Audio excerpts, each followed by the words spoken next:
All right, guys, it's time for the Next Level Guy Show, a men's interview, interest, and improvement-focused podcast featuring interviews with the greats from all industries to help you better your life. Each week, a new episode features an interview with one of the greats, covering all aspects of their story, from life hacks to tips and protocols that have allowed them to live life on the next level. We then highlight concrete action steps that you can use to improve your life. And now, your host, Ian Dawson Mackay.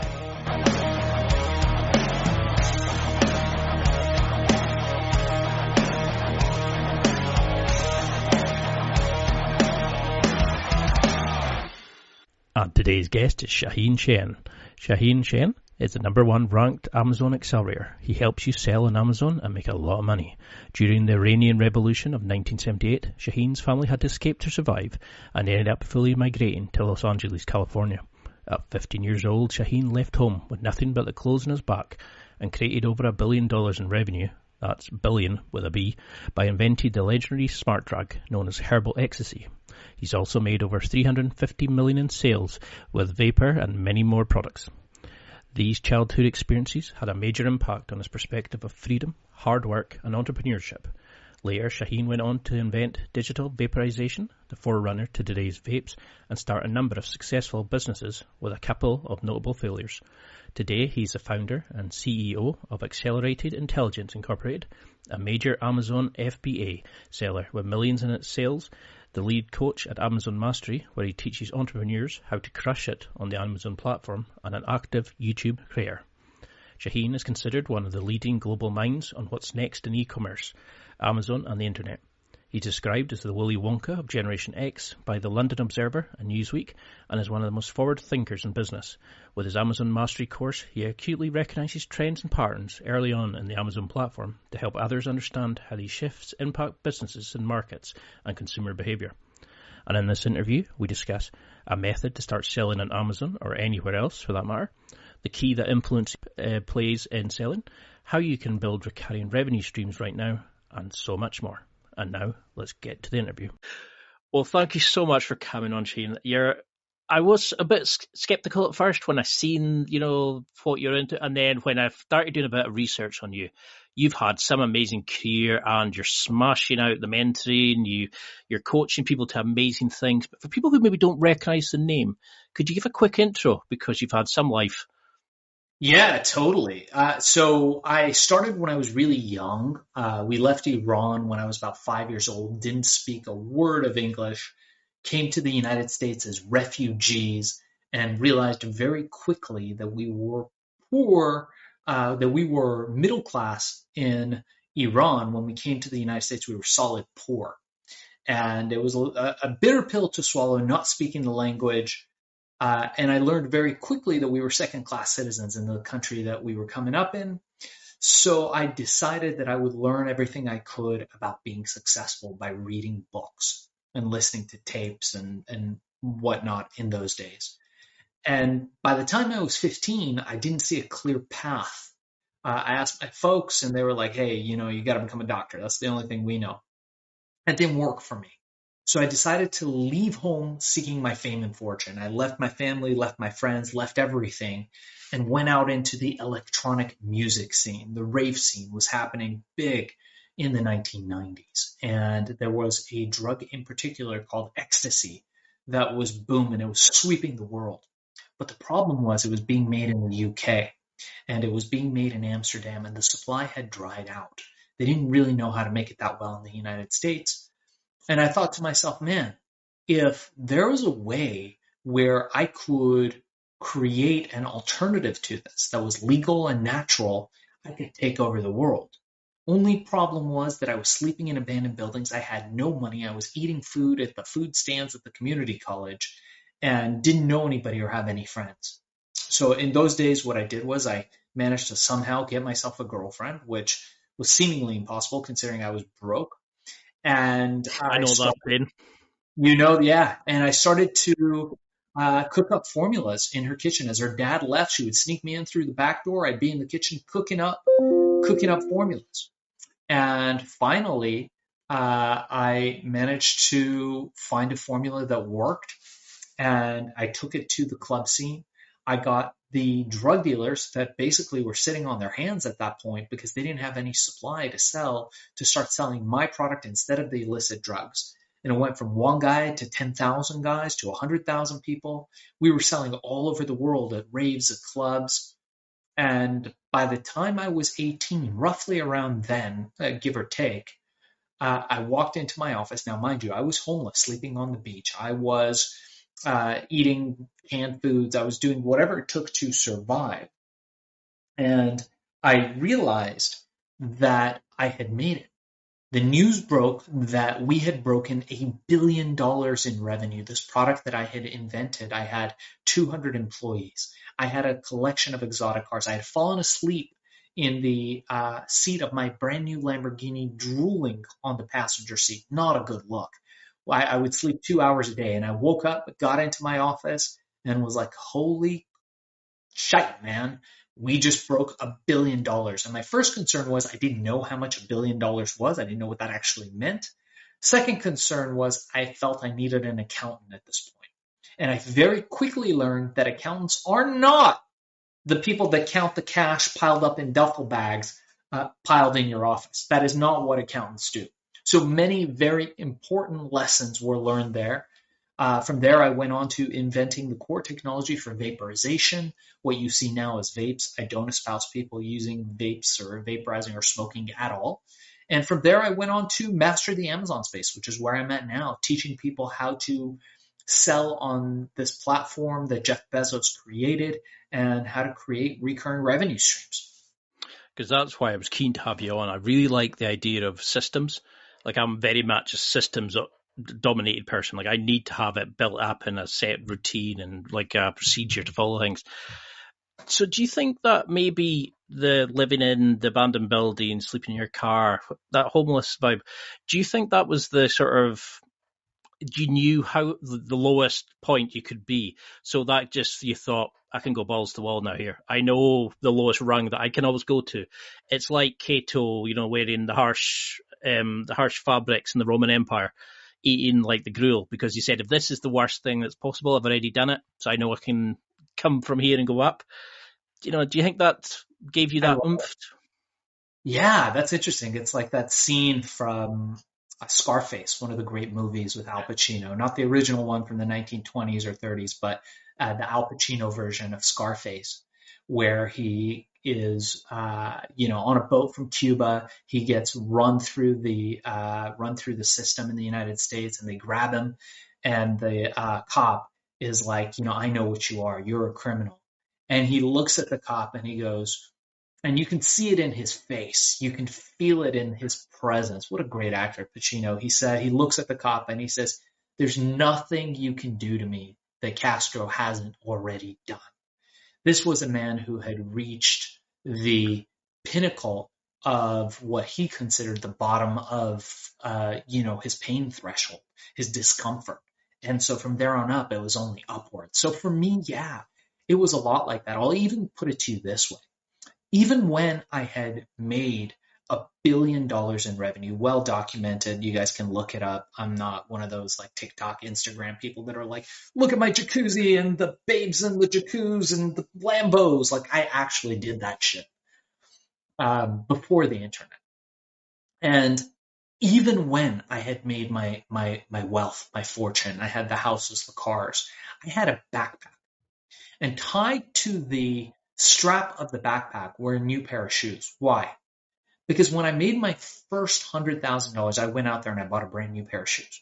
And I thought to myself, man, if anything happens, if I go back to where I started, it wouldn't be that bad because I started from nothing. So I have nothing to lose. But at least I'll have a nice pair of new shoes where I can go off on my next adventure.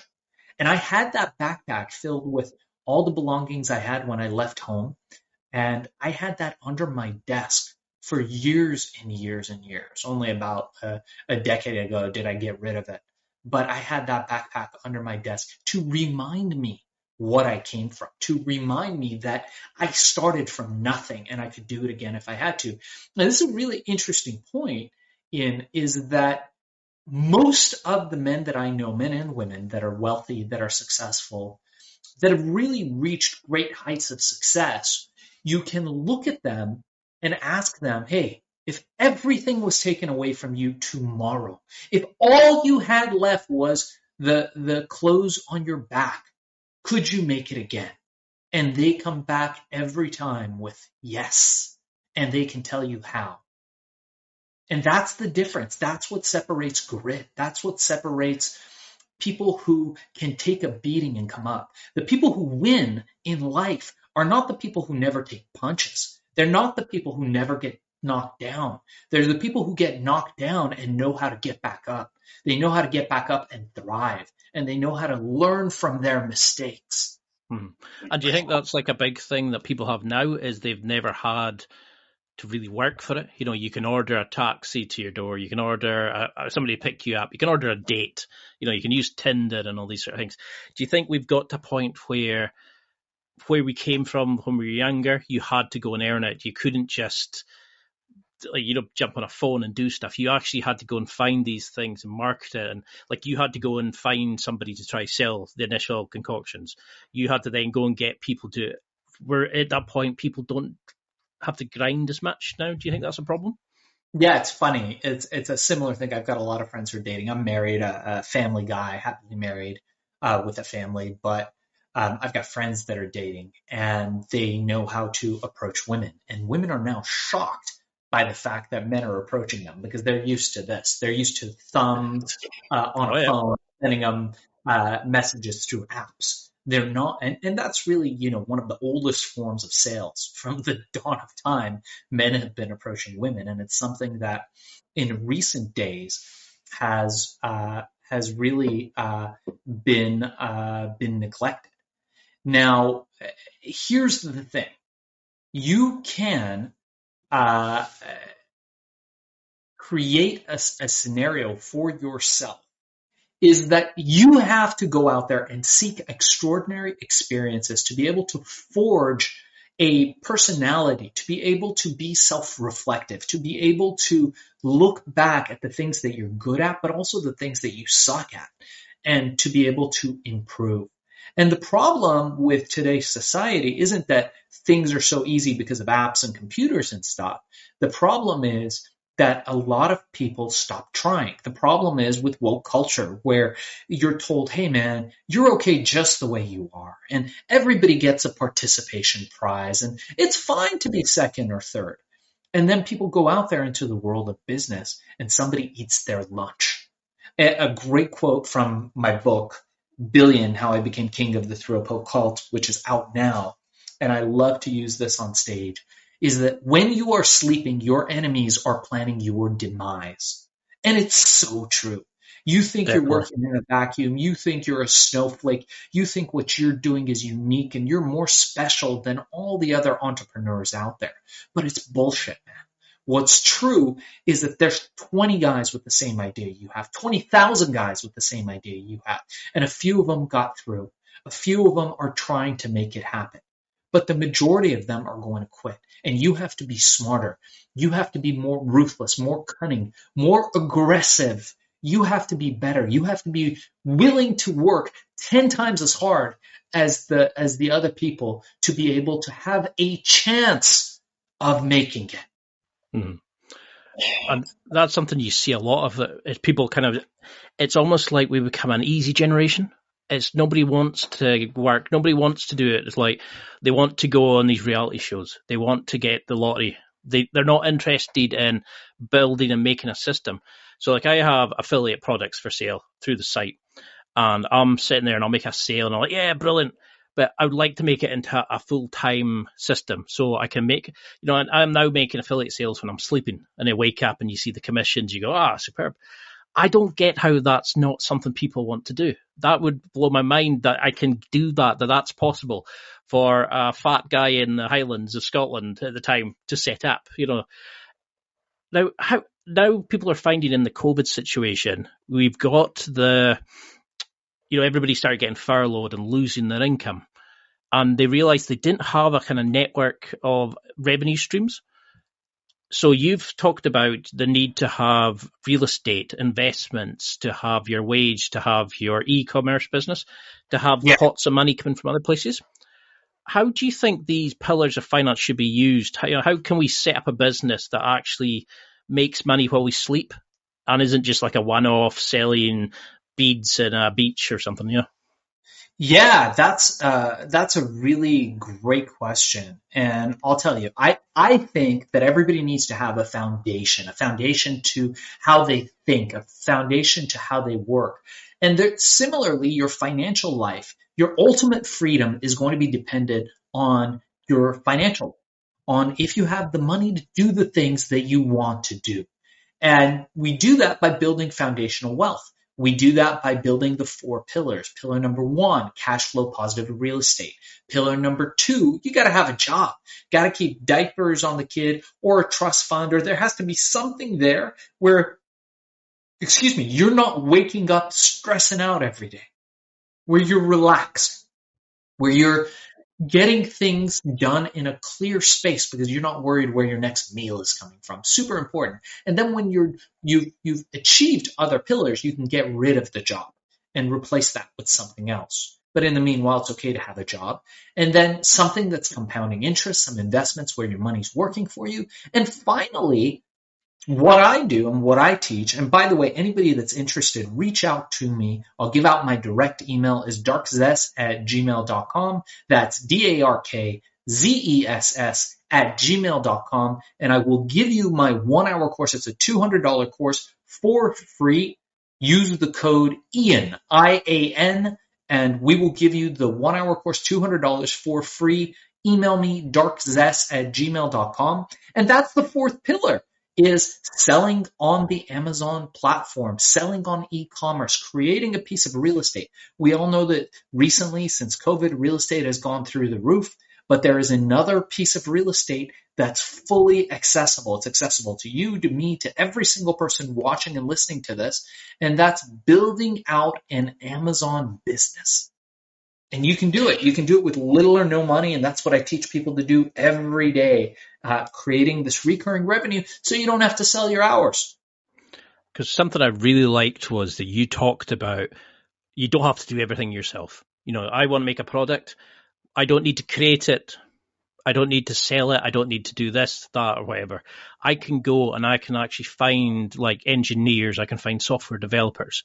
Could you go into a little bit about how you would look at a market and say, okay, that niche is for me? Because I've seen you talking about how the vaporizer came in. How would you look at a market and go, that product will sell? And then go from how to find the people to then, to actually create it for you. And then how do you sell it? Could you give us an example? Because your Amazon mastery, I've never seen a bad word about it. But could you give us like a journey that we could follow along on? Yeah, absolutely. So I think, look, it doesn't matter what business you're in. You're either in the products business or the service business, and that's it. Or you have a job. And if you have a job in like education or something like that, you're in the service business. So now we know there's two kinds of things you can do. You can either be in products or service. And what you need to do along your journey is to have people that are great at the things that you suck at. And the ability to influence is the number one most important thing that you can cultivate. And that's what we teach people. I teach people, how do you tell a better story? How do you influence people with story? And it's really that makes the biggest difference. When people look on Amazon, they think, oh man, this is a great idea. I should buy this. And they get taken to a listing and they buy a product. Maybe they'll look at two or three and they'll buy one. How did they get to that listing? Why are they buying it? The way we used to buy, the disruption marketing systems no longer work. What works is an intelligent approach to storytelling. What works is social proof. Me and you telling people, hey man, I love this product. I got this product. It was amazing. It grew hair all over my head and now I'm not bald anymore. Or I got this amazing pair of shoes and they're so comfortable, more comfortable than my mainstream brand. You should try these. They're half the price. People believe that. But when the big shoe company comes and it's like, hey, buy our shoes, we're the best, nobody fucking believes them anymore. That's done. That's disruption marketing, as Seth Godin says. That's the old school. The new school is, what's John have to say about it? What do these influencers have to say about it? Who's an authority in that field that's vouching for that product? And that's what we do. That's what we teach people on Amazon. If you could master that, you could sell anything, anywhere. It doesn't matter if you're selling it online, if you're selling it in a brick and mortar, if you're selling a product, if you're selling a service, all that stuff is the same thing. Selling is selling. So how do you get over the initial fear of that? Because selling has a dirty connotation to it. A lot of people struggle with the idea of selling because it's, you try to take money off people, and there are some people who have an adverse opinion of it. How do you start building somebody and making their mindset that they can actually do this? The person who's sitting there going, I don't know how to sell anything, don't be silly, can now actually go and create a shit ton of money, basically. Look around you. Everything around you, and a mentor of mine told me this, I write about it in my book, Billion, How I Became King of the Throw Cult, is that everything around you has been sold to somebody at some point. Everything around you, the bed behind you, the artwork on the wall, the lights, the electricity going through the lights, the door, everything. Everything around us has been sold to us by one person or another. So you have to make the decision of if you are going to be a person of influence, a person that impacts people's lives, and if so, you need to learn sales. And if not, go get a fucking job and stop pretending like you're going to be an entrepreneur. Stop pretending that you're going to start a business. There's a place for people in academia. There is a place for people who just want to conduct the trainings and they want to go and get a paycheck. The people I speak to are people who know that they're capable of more. They know that there is a tendency for them to fall into a habit, be it a good one or a bad one. And if they were given the tools to follow the good habit, that they could do it. They feel that there is an untapped potential that they could achieve if only given a chance, if given a path. And that's what we like to do. We like to give them that path, that leeway to go out there and to really succeed using the tools of influence. That's all sales is. It's influence. And I tell people this all the time. The sale is made before the customer ever knows about you. Every sale is made before that customer walks into that store, goes onto your website, and calls you, whatever it is. And that's what we like to work on. Because I've definitely seen that where I've had products that I would like to buy, or it's a general product, and you go on and immediately you go, no, the style of this website isn't me. This is not who I am. So you've talked about like Robert Cialdini principles of influence. How do we know? Like, how do we start selling a product? Because you've talked about the language that's used for selling good products, but you've also mentioned you have to niche down, pick a low-hanging fruit to sell. How do we pick the right product to start with? And when do we start diversifying it so that we would get, rather than putting all our eggs in one basket, but not jumping before we've made enough sales to establish, how do we start that sort of? How do we pick the first thing that we go for? Sure. I love that question. So the answer is this, that when people think, and this is the biggest mistake, I'll start with this actually. The biggest mistake that most entrepreneurs make is they think, hey, I'm going to create a product and it's going to be better than everybody else's. And the world is going to recognize that my product is superior because, and I will sell tons of that product.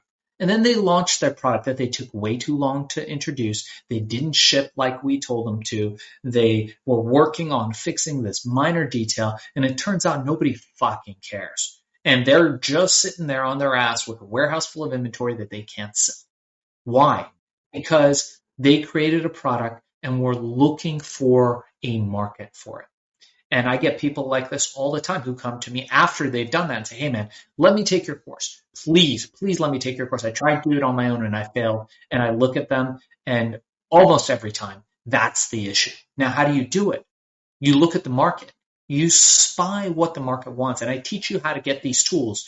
Email me, guys, darkzess@gmail.com, darkzess@gmail.com. Use code Ian. I'll give you the course for free.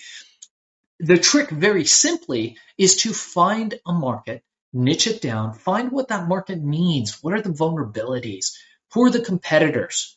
And then give that market what it needs. It's such an easier way.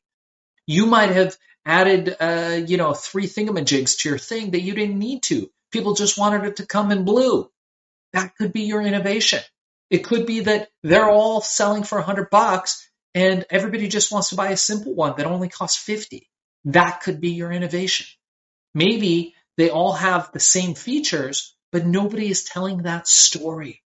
And then you learn how to tell a story. You learn how to influence, and you become rich because you did something the other guys didn't. I love that kind of approach, because how many people do you know who will say, I've got a book in me, but I can't write. It has to be perfect. And you're like, yeah, it's bullshit. It's like you've got Amazon, who has so many distribution centers. You can sell somebody else's products if you know how to do it correctly. Why do you think people struggle with this? Is it that they try to be perfect? Is it that they try to overcomplicate it, like you're saying? They don't know the market they're selling to? Where's the common faults that you see with people? Yeah, fear of failure, fear of success. More so the fear of success. Mm-hmm. So people narrow down and start picking on little things rather than just fucking ship. Sell something, fail. Get out there, get off your fucking ass, take a risk, and fail. That is the best thing you can do. But I've seen people time and time again, mine's going to be so much better than everyone else's. I'm going to have 2 lenses on my camera. I'm going to have 2 USB cables, and it's going to be perfect. Oh, no, I don't like the rubber USB cables. Mine is going to be fabric woven. Nobody gives a fuck. People are going on there. They want to buy a cheap fucking webcam for $20 so they can have a nice talk with their nan. Your thing doesn't matter. You're worried about all the wrong things. The people who win are the people who get up off their asses and they ship and they fail, and it's okay, because the next time they will succeed, or maybe they won't. Life isn't so dry cut, and neither is sales, and neither is selling products on e-commerce. So sometimes you might launch a product and you're like, did I succeed? Did I fail? Well, it's just right in the middle. I'm breaking even. I'm making a little bit of money, not as much as I thought I would. Okay, so now what do we do? But if I had 100 products like that, I'd be making bank. Cool, let's work on that. But you have to start somewhere, and if you don't ship, it's not going to work. So you can't get myopic and focus on things. Secondly, you are not your customer. You don't know what people want. You have to go through the process, and that's what we teach. It's an algorithm. You can't bet on your hunches. I had a mentor of mine, this guy Stuart Wilde, British guy, and he would always teach, play your hunch, it'll have your lunch. And we learned how to use process, how to, like you say, build systems and follow those systems. When a system works, we follow those systems. And then what you do is you just build wealth through recurring revenue streams by cookie cutter system building for all this stuff. And that's what we teach. It's one of the easiest ways in the world to make money, maybe short of stealing. Now that I've seen like Amazon, and the amount of stuff they have is amazing, and it's the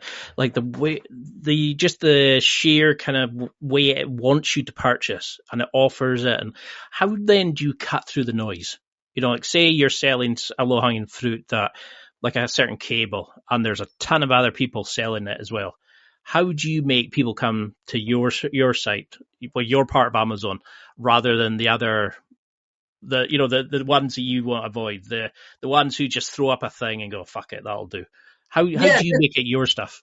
So I'll tell you this. Anybody that's selling drop shipping, probably a scam. I'm just going to go ahead and say that. I don't know everybody who's selling drop shipping, but if someone's selling you drop shipping, hey man, you can find a product, get the manufacturer to ship it for you. You never have to take inventory. You're going to get rich. Those are mostly scams.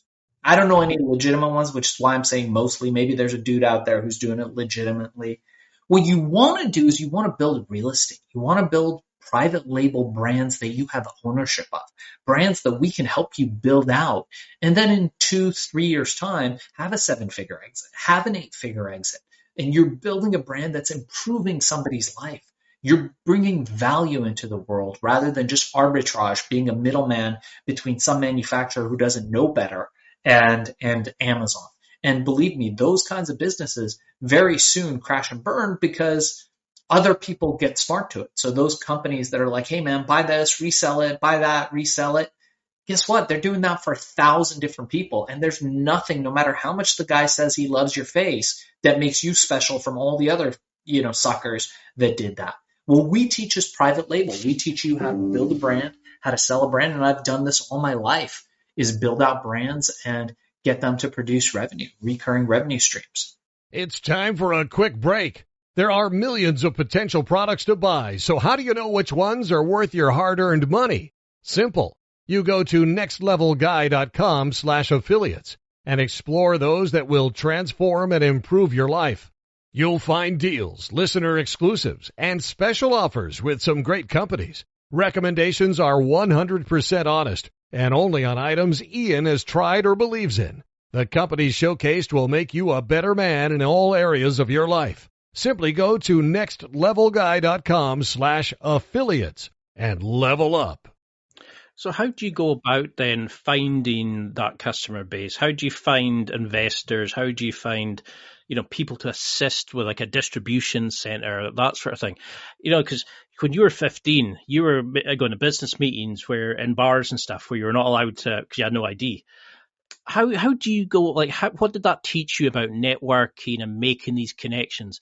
And do you think that because you were so young that you just didn't know any better? So you just thought, well, let's have a laugh. Let's see how we go. Was it your confidence of not knowing that you just saw that I can do this? Or it's funny. I still feel like I don't know any better. Look, I think confidence will only get you so far. Following a proven system is probably more important than being confident. Having confidence in your systems, having confidence in your process. And oftentimes I feel like mentors can really help us. And so can masterminds, having groups of people who we trust. My program includes a mastermind, it includes mentorship, it includes coaching. And I think those things are much more key because wherever you're at in life and wherever you want to be, somebody else has been there and somebody else has done it. And truthfully, you need to be able to learn from them. And if you can model them, if you can model their success and their path to success, it's so much easier than forging your own path. So say you start making some sales just now, you've got your particular product, you've gone through your course, you love it, you think this is brilliant, let's go for it. How do you start getting the mindset of being a seller? And how do you juggle the demands between maybe having kids, you're working full time, doing a 9 to 5? Because I think that's a lot of people's dreams, set it and leave it and edit it every so often. Sure. How do you juggle those conflicting demands? But also, how do you become, like you were saying, people are scared of success. How do you accept that you can deal with that level of success?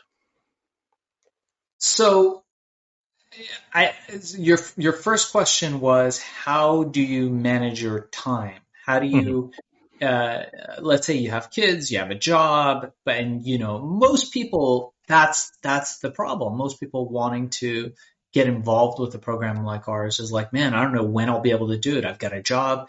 I wake up, I go to work, I come home, I have dinner, I play with the kids, I go to sleep, and I step and return. And pretty soon they find themselves, going through the hamster wheel. Every day is fucking Groundhog's Day. Every single day it's the same thing. And it gets very tiring. I think the answer is you have to take micro steps and you have to take some risks. Now you have to have some amount of money, a nest egg, that you're willing to part with in exchange for the possibility of greener pastures. And I recommend at least $10,000. If you have, and I really feel now in this day and age, everybody can work towards having 10 grand in their savings. Every entrepreneur, every person listening to this show can. I mean, I'm sure there's people in places in the world where that's maybe not as realistic. But if you can put together $10,000 and say, you know what, if this money goes away, it doesn't change my life at all. There's a lot you could do with that. It's not a lot of money. It's baby money. It's still small money from the perspective of a business. But that's enough for you to launch a very healthy business and to take your first big risk. So I think the first step in starting a business comes when you got $10,000 saved up where you're like, let me see how I can turn this into 100. And you go from there. So very realistically, I think the first step in today's day and age and, post-COVID, all this, is to have a savings of $10,000 that if lost, and it's really important that you think like this, if lost, doesn't affect your life. I mean, sure, you don't want to lose 10 grand, but if you lose it, you know what? It is what it is. You resign to that money going away. Now you can take the risk. Now you can be comfortable. Now you can plan out how you're going to make your money. And doing it intelligently, your chances of succeeding start to look really fucking good. Because that's what I was quite interested in is, like, you've had a lot of businesses, you've sold shares and things, you've left. Have you had any where you've kind of gone, I wish I'd stayed in there? How have you dealt with failure, with things maybe not working out, for businesses collapsing? What has it taught you about fear and the overcoming it? Because you just seem to be on the cusp of every new wave that's coming in. How do you deal when something goes wrong? How do you view it? How do you shift it, recalibrate, and get back on the horse? Ian, for most successful people, you have a tendency to only see their successes. You look like a great basketball player like Michael Jordan. We see the baskets that he makes. We remember the games that he won. We don't remember the failures. I've had so many failures personally. In fact, I think I've had more failures than successes. However, my successes by far and away outweigh my failures, to the point where my failures are forgettable. The lessons from them you remember. I've made lots of mistakes in my life, and I've made tons of mistakes in my business and my work, and I'm not regretful of any of them. I just learn from them and I move on. I've lost millions of dollars. I've had people steal millions of dollars. I've been foolish with my money. I've done all that stuff, but I've learned from it. And every time I get a little bit better. For me, I was a 15-year-old kid. I had a grade school education. I didn't speak English until I was like 8 or 9. So, fully speak English until I was 8 or 9. It took me 4 years to learn the English language. I was coming from a country where we spoke zero English. So you got to give yourself a little bit of a break, but then you've got to strive to put in the effort and to do whatever it takes in order for you to be successful. You might not have to do whatever it takes, but you have to be willing. So what tools do you think every person should have? Are there kind of, like, I use like Evernote to record questions for people I'm going to do, Zencaster for recording. Are there things like analytical tools that you think every entrepreneur should have? Are there key things that every business should have, do you think? Yeah, the first thing is I think you have to have people you can delegate to, which is super essential. If you have a business, you need to have people you can delegate to, because we all have the same amount of hours, 24, last I checked. And every single person has to make the most of what they can with the time that they have.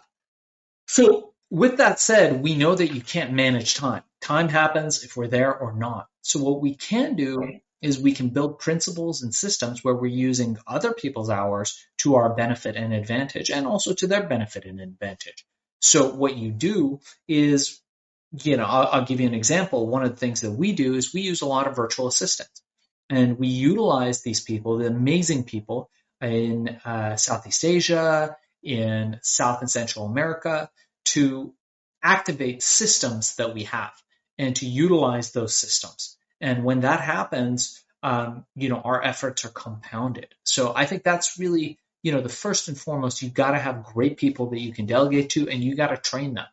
And there's some things that you can't delegate. As an entrepreneur, you got to remember things like team building. A mentor of mine taught me, team building you can't do. Sales, how things are done, how things are sold. You can delegate the sales process, but how sales are done, team building, these are things that you have to do yourself. Everything else you can probably delegate, and that will multiply the effects of what you're trying to achieve. Because you've said that, I was interested in the virtual assistant side of things, because that's something I've seen quite, like Tim Ferriss, etc. I've mentioned. Now, you've mentioned the best of the advice you got was to look behind the sale and see the person, and remember there's a person behind it rather than the sale. Is that the kind of thing that we need to remember? To work on networking, work on team building, to work on our soft skills, to work to communicate better with people, to sell them a dream, sell them a story, rather than sell the product almost? Sometimes you have to sell the product, sometimes you have to sell the story, but behind every product is a person. Behind every service is a person. And I recommend at first you want to build rapport. You want to see if this person even wants what you're selling. How crucial is that?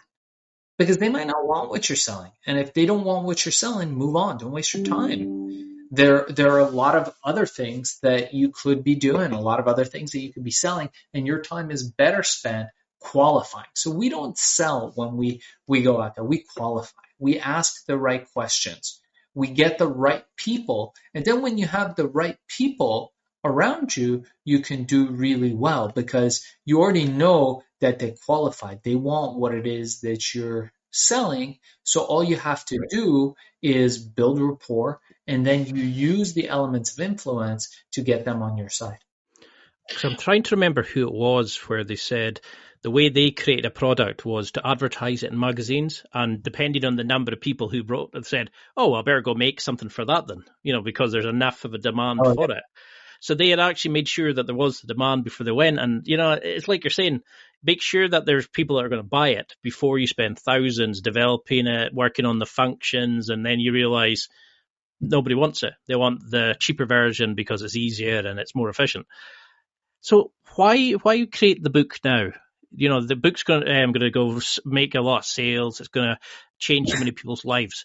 But what was the inspiration behind it? And was it kind of cathartic for you? Did it give you a kind of make sense of the past and kind of at this point in your life, now that you're married with kids, did you think this was a perfect time to look back so you could ramp up for the future? Yeah, look, the book is completely a passion project for me.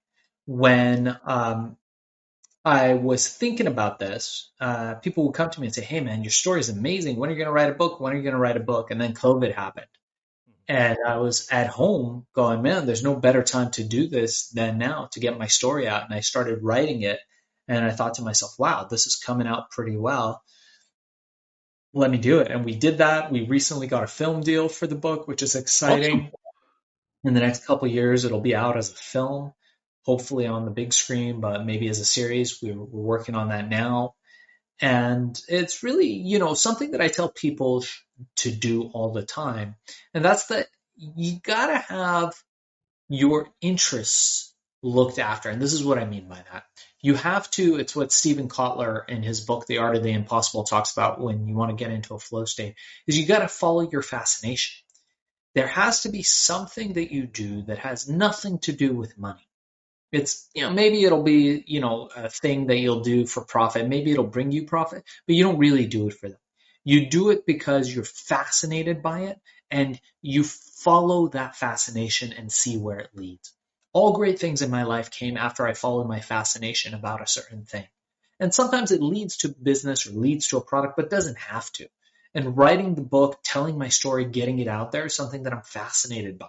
I think it's super interesting, the process of being able to share your story with others and inspire them, inspire others to take action. Greatest feeling I get is when somebody reads my book and then they call me up and they take my course. And they're like, man, I was able to quit my job. I was able to walk in and give the middle finger to my boss because now I'm making more money than I ever did at my job. I That's love that. amazing. Yeah, that's a great feeling.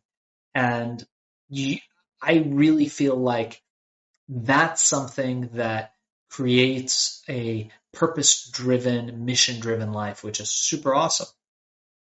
And now with COVID, where people are realizing, they can't just stay in the 50-year career, they've got to kind of think, I might need to make a career for myself, but I've got a family. How am I going to do it? And, e-commerce is a great way of doing it, for example.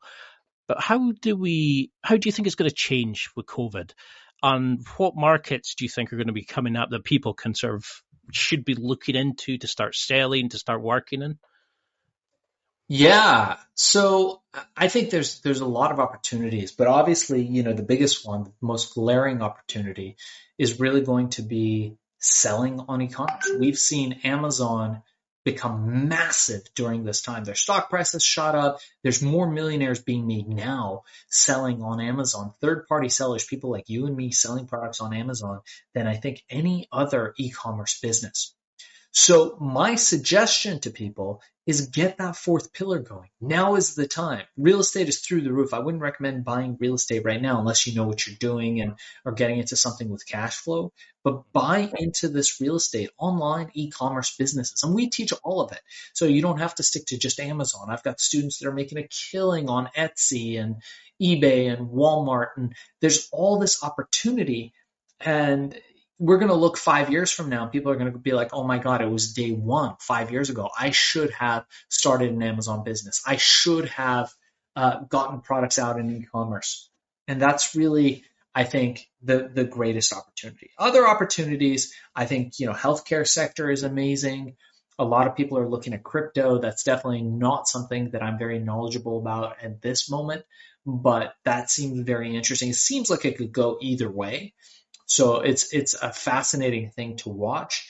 Being able to trade stocks, I was a day trader for a long time, stocks, commodities, futures, a really interesting way to learn about the markets. So there's a lot of stuff out there, but nothing, I believe, that trumps selling on an e-commerce platform like Amazon. And I know we're sort of short for time, but what would you want people to take from this interview? Like, say if there was a sort of generalization, a point or 3 points, what would you want them to leave this interview? And it's the only thing they remembered. What would you want them for that to be? For you, for your family, for your loved ones, start a business that creates a recurring revenue stream. And if I can help you with that, reach out to me, darkzess@gmail.com, darkzess@gmail.com, and start creating these recurring revenue streams. Whatever it is, even if you don't use me to help you, use whoever you want, but start creating money that you don't have to sell your hours for, that you don't have to work every day and night for, and let your money work for you. And how do we connect with you on social media, find your company? How do we find you on Amazon, the great products that you're selling on there? Yeah, thanks for asking, Ian. So you can reach me at darkzess@gmail.com. Again, that's darkzess@gmail.com. You can check out my full Big Daddy course, which is fbasellercourse.com. FBA standing for Fulfillment by Amazon. So it's fbasellercourse.com. You can check me out at shaahin.com. We also have a show called Hack and Grow Rich. Check out our show on Apple, Google, Spotify, wherever podcasts are found. As well, you can join us on Instagram. It's Hack and Grow Rich. And if there's anything I can do to support you, just email me. The best way that people get a hold of me is just email me. I respond to all emails. Use the code Ian in the subject heading, and I will give you the $200 1-hour course for free.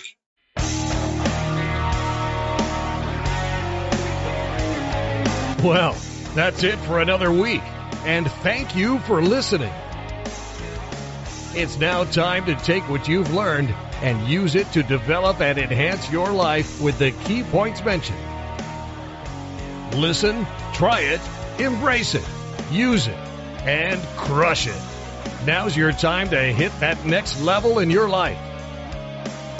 If you liked this episode, then please leave a comment on the show notes or a review of the show on your podcast platform. Everything helps evolve the show. Until next week, keep seeking the next level in your life.